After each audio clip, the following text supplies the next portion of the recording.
Bună ziua, doamnelor și domnilor! Ne aflăm astăzi la Senatul României pentru că organizăm una dintre cele mai mari, dacă nu cea mai mare conferință internațională dedicată luptei împotriva traficului de persoane și intitulată Provocări comune în lupta europeană împotriva traficului de persoane, organizată de Guvernul României, în parteneriat cu președinția Senatului și cu International Justice Mission. De ce este importantă această conferință pentru noi? Este importantă pentru că ea vine într-un moment strategic la nivel european. Este momentul în care, la nivel european, se discută noul proiect de directivă împotriva traficului de persoane, care aduce pe agenda europeană o serie întreagă de aspecte extrem de importante, cum ar fi combaterea traficului de persoane în mediul online, acolo unde au început să apară din ce în ce mai multe provocări, în special după pandemia de COVID-19, de asemenea incriminarea și reducerea cererii în domeniul traficului de persoane, adică în mod concret tragerea la răspundere, cercetarea și condamnarea clienților, pentru că este foarte important să înțelegem faptul că traficul de persoane este ca o piață.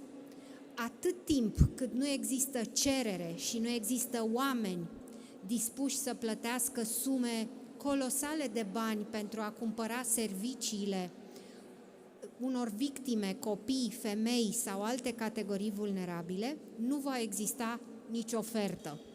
Astăzi, Uniunea Europeană pune pe agenda incriminarea clienților. Al treilea subiect pe care îl discutăm este cel al măsurilor de prevenire și combatere a traficului de persoane din perspectiva conflictului din Ucraina.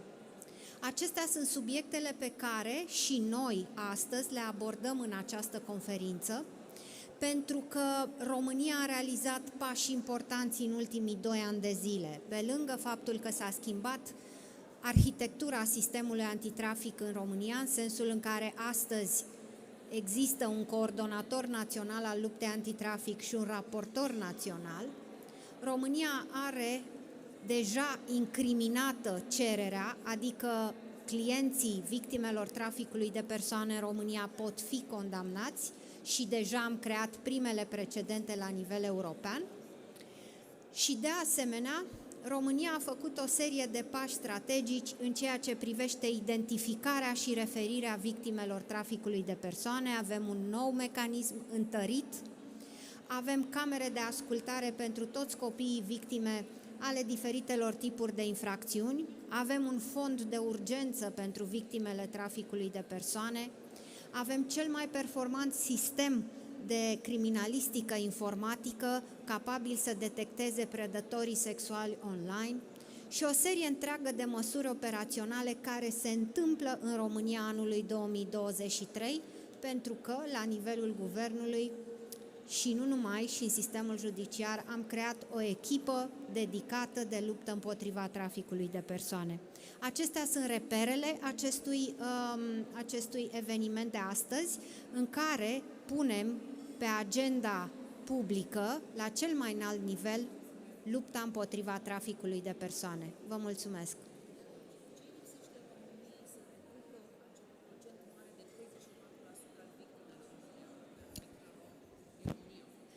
În primul rând, trebuie să vă spun faptul că da, România este una dintre principalele țări sursă pentru Uniunea Europeană, dar așa cum vă spuneam și mai devreme, oricât de mult s-ar lupta Poliția Națională, polițiile europene și toate structurile de combatere a acestui fenomen să prindă infractorii, atât timp cât la capătul celălalt al firului, adică în vestul Europei, vor exista oameni dispuși să plătească sute de milioane și miliarde de euro ca să cumpere serviciile unor copii, a unor fete, a unor femei sau a unor oameni transformați în sclavi pe diferite tipuri de plantație, infractorii vor găsi întotdeauna modalități de a păcăli oamenii, de a atrage în acea zonă și de a angaja în diferite tipuri de activități. Întotdeauna e loc să îmbunătățim combaterea, e loc să îmbunătățim informarea și prevenirea, dar atât timp cât este o piață pe care sunt foarte mulți bani dați de clienți, vor exista și astfel de situații. Tocmai de aceea, incriminarea cererii este atât de importantă. Ne lipsește în primul rând capacitatea de a pune sub acuzare cât mai mulți clienți. Despre asta vorbim. Atunci când vom avea în justiție atâți clienți condamnați cât și traficanți, cu siguranță lucrurile se vor schimba. Să știți că prevenția nu se face cu un flyer și nu poți determina o persoană să nu se îndrăgostească de un așa zis tânăr dacă îi dai un flyer în acest sens. Deci banii pot schimba foarte mult situația și din păcate vin încă mulți din zona celor care cumpără serviciile victimelor traficului de persoane. Mulțumesc și eu.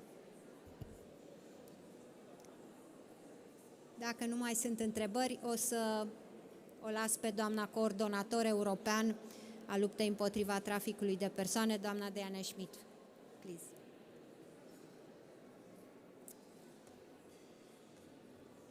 Today is an important conference here in Romania about how to fight trafficking in human beings, what are the challenges and what are the actions we can take. It's a terrible crime. It's a crime which is very complex and which needs a comprehensive approach. It needs also that different stakeholders work together at national level, between different agencies, law enforcement, judicial, the government, the ministries, civil society organizations. And this is also what is happening here in Romania, but also at European Union level. Romania and the European Union have to work together to address this terrible crime. And I would say also at global level, with other international organizations like OSCE, who is here today, but also with the International Justice Mission, who is very active in helping Romania to address this terrible crime. What are the challenges we are discussing today? The challenges are first the identification of victims. There are far too many victims which are not identified. And it's so important to have the identification, early identification, so that victims can get the assistance they need, and law enforcement authorities also start to work in order to get the traffickers down. The second challenge is exactly that: stop the traffickers. We have to do more in terms of prosecution and conviction of traffickers. It's not normal that traffickers do not get the sentence they deserve, and this has to change. And on this we will have to work together. The third challenge is the digital dimension. Today, traffickers use the online dimension, internet, social media, to recruit victims, to exploit victims, to organize their transport, to advertise victims. It's extremely important to address the online dimension through legislation, but also through operational actions, scrutinizing what is happening online, including also working with online companies. The European Commission has presented recently a modification of the Anti-Trafficking Directive, which is the EU legislation which applies in all the member states. And one of the proposals is to introduce the criminalization of the users who use the services of victims of trafficking in human beings. What does it mean? If users of exploited services, be it sexual exploitation or labor exploitation, receive sanctions, there will be less demand, and this will help in terms of prevention. It will also help Romania because if those who use the services are criminalized in other countries, there will be less demand also for potential victims coming from Romania. We have also in general raised more awareness about trafficking in human beings. It's not always known in the European Union that trafficking is not only happening far away in countries outside Europe, in Asia, in Africa or elsewhere. Trafficking is happening in the European Union. And more than half of the victims are victims who have the citizenship of one of the 27 members of the European Union. And the same goes for the traffickers. The majorities of the traffickers are citizens from the European Union. When you look at Romania, Romania is number one member state of origin of, in order to be more clear, Romania is number one of citizenship of victims of trafficking in the European Union, which means that Romania has big challenges to address. And in order to address them, again, Romania has to take the necessary action, ensure the necessary resources, but we are also there from the European Union to support Romania in the fight against trafficking in human beings. Thank you.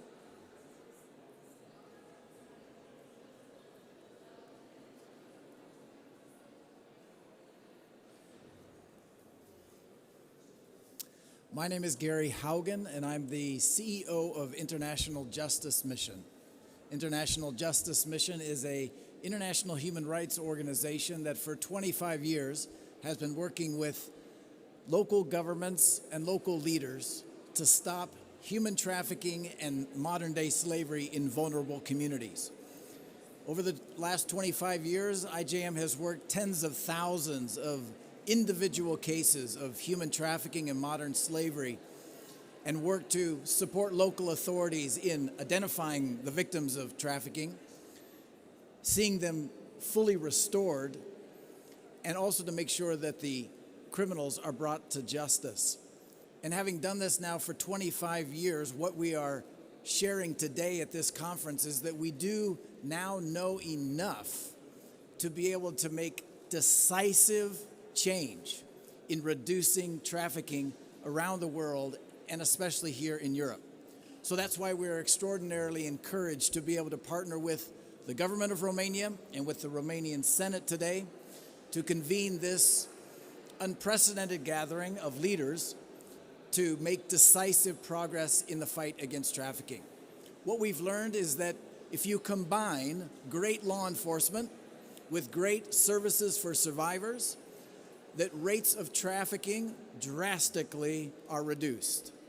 Over the last decade, International Justice Mission has conducted 8 different justice system strengthening projects that outside evaluators have found resulted in a 70 to 85% reduction in human trafficking in a period of 4 to 7 years. This is the kind of results that is now possible. Measurable, dramatic change. And so we are gathered here today to look at what the common challenges are in fighting trafficking and then identifying new perspectives for accelerating that fight, and especially accelerating the fight at scale, which the new technologies of this era have allowed the trafficking scourge to spread farther and wider and faster than it ever has.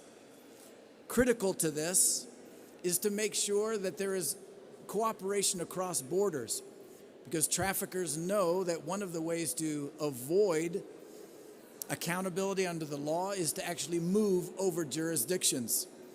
And so while Romania is a significant source country of trafficking victims, to secure the safety of those victims and to see proper accountability, there must be cross-border cooperation. And then finally, as the leader from the OSCE was careful to emphasize today, the fight against trafficking is about leadership.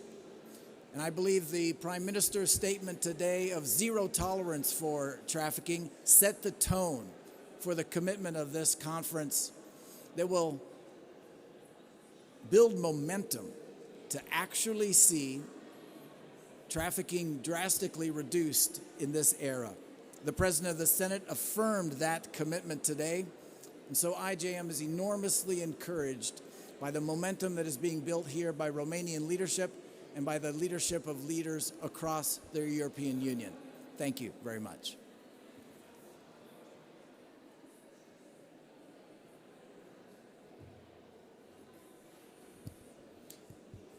Hello, good morning. My name is Andrea Salvoni. I'm Deputy Coordinator at the OEC Anti-Trafficking Office. Just very briefly, I wanted to thank the Romanian authorities for hosting us here and for organizing this conference. The scale of the problem of trafficking today worldwide and in Europe is such that we are not going to win this fight without political leadership. Political leadership and political will are the two key ingredients in combating trafficking today. So conferences like this just are so important to galvanize that political will and carry our fight forward. We know what strategies and policies work and what strategies and policies we need in place. We need to amplify them as much as possible to have an impact in the global fight against trafficking and exploitation. Thank you very much, and congratulations to the Romanian authorities for their leadership on this topic. Thank you.